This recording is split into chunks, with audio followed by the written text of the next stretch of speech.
এই যে একটি জায়গা দেখছেন আপনারা, এদিকে হলো এটা হলো চরজমিন, মাঝে একটি ছোট্ট সাদাবালির বীচ, দুটি নৌকা, দুটি জেলে ঘর গোলপাতা দিয়ে তৈরি, আর এটা হলো কালিচর।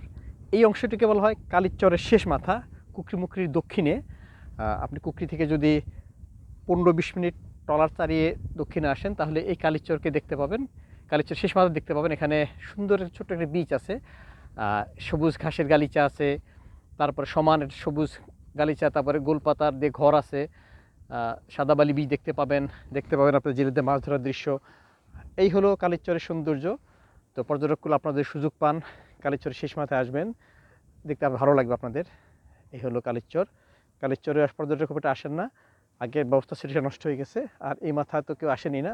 আসলে আপনারা ওই সৌন্দর্য দেখতে পাবেন। আমরা আশা করবো আপনারা সবাই এই কালিচরের সৌন্দর্য দেখার জন্য আসবেন, শেষ মাথাটা দেখার জন্য আসবেন। রফিকুল হায়দার ফরহাদ, কালিচর, বঙ্গোপসাগর।